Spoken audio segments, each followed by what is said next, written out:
Art of Destiny, the fourth of 5 lessons. The material activity of the soul.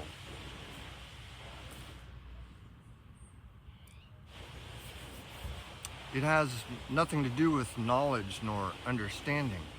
Nay, rather, it has to do with the set of circumstances which ever present themselves, or more at, the opportunities given and taken that build the destiny or destinations which arise in the experiences of a soul. We are not aimlessly set adrift upon the seas of space and time indiscriminately. No law has been set in motion to that effect, for we are here because there is something we are meant to do, a purpose for which there is always the abiding presence of Source to sustain us. A promise one may construe as fact that we ever and always have access to, and our very own meeting place too. Concerning given source residing inside of me and you, it most certainly isn't careless, negligent, or lacking positive energy. Those, my friends and frenemies, are things a base or primitive being does. One's mind is what builds that which is sown in physical materiality, while that which is sown by thy mind and spirit is what builds spiritual values, pure and simple. Either way, one surely reaps what they have planted. See? Therefore, place your ideal in spiritual things and realize this: that which one allots or hands out unto friends, neighbors, and or so-called strangers, good or bad, is so too dispensed unto you.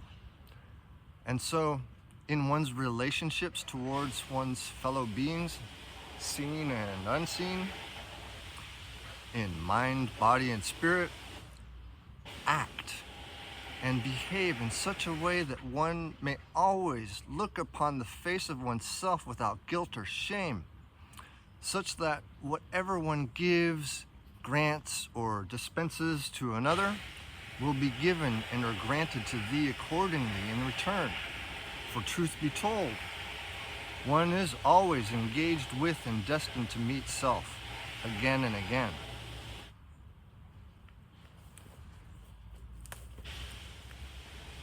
Then study, practice, and aptly apply same in order to find oneself approved unto those encouraged, prodded, and reminded by that which comes from meeting the divine within oneself, which also just happens to reside inside everyone else, wouldn't you know?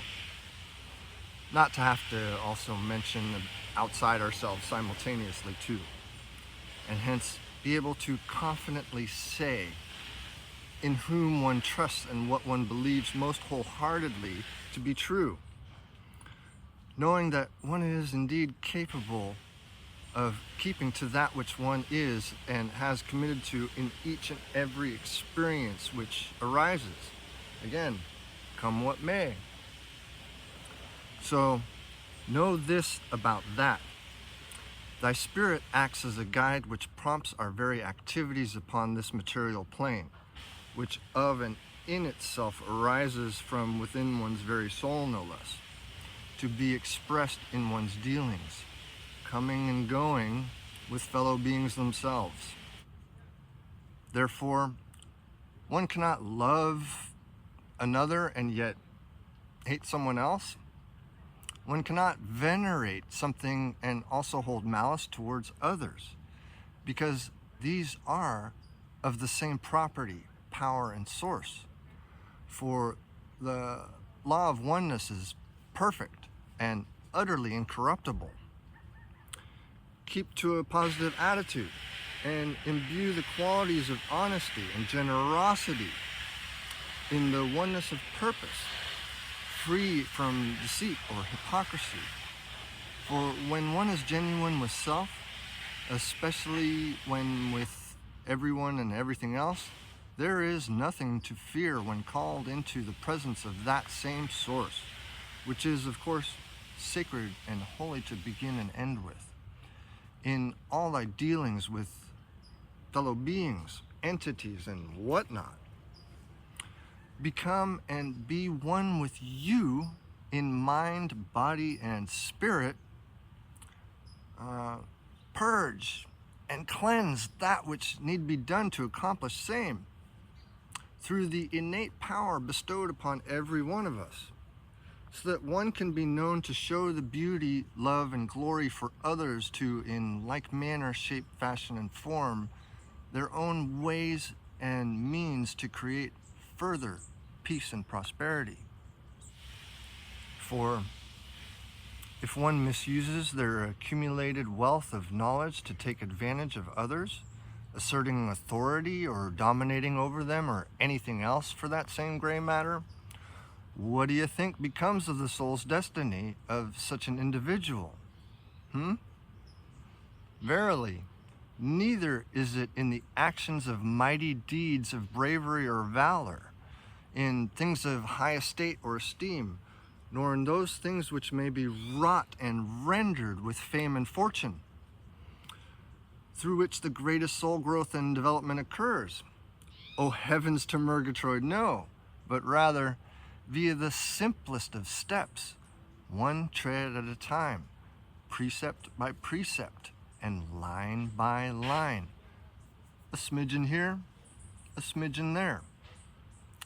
Through patience, love, and kindness, sprinkled all along one's very merry way, not contrary. Yea, it is through such consideration in the actions of spirit which birth and bring forth tried and true knowledge and understanding of a soul's temporal abode and purpose upon this earthly plateau.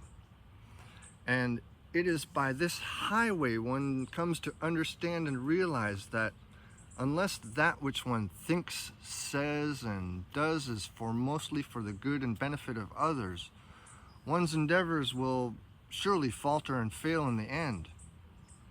Therefore, make thy activities, thoughts, and deeds amongst others be of aid and assistance to the greater numbers, for such tempering of temperament always brings the increase nevertheless. Otherwise, there is very little to no benefit to them, let alone for self in return. True it is indeed, those whom know better but don't do same, to them comes shame.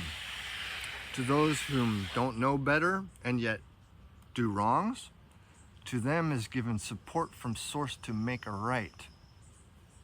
While those whom know evil and choose to do so too, oh, woe unto them, for they shall surely face damnation of own making in due course and time.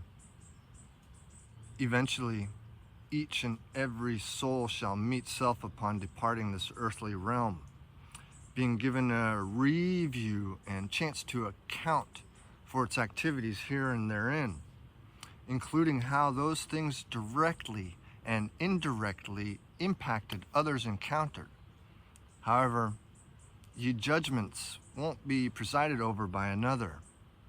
Nay, for me and you were given free will, and thusly it will be oneself acting as the magistrate, jury, and executor of same. See? What one physically does is met in the physical plane. What one thinks mentally is met in thy psyche. And what one has done in spirit is so too, met in the spirit of same. As the age-old saying has been laid and keeps on being said, we all meet, as in reap, that which one hath sown. Life is only made worthwhile when one knows to do good and does it too. Yet before that said is done, remember this: although others may be harmful and or harsh, be kind and gentle instead. Though others be false or fake, remain tried and true to self, and thus maintain your integrity. And if others are impatient or impulsive, be patient and show forbearance towards same. For those whom are on the righteous side of affirming life, whom or what can stand against us in their own right? Bottom line, one always finds what they have built in mind, body, and spirit. There's just no way to get around it.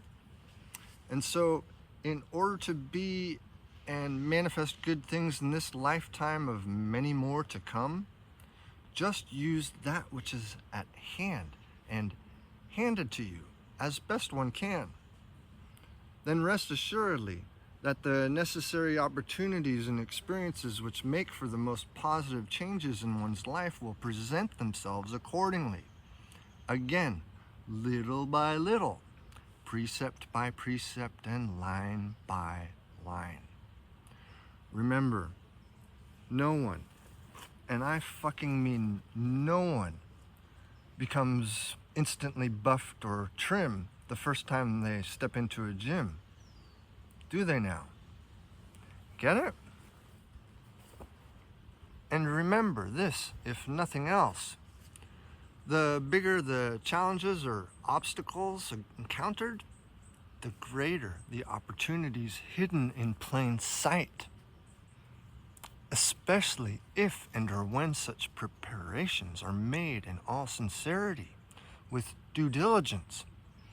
The place and time to use given knowledge and understanding earned will always come at the right place and the right time as well.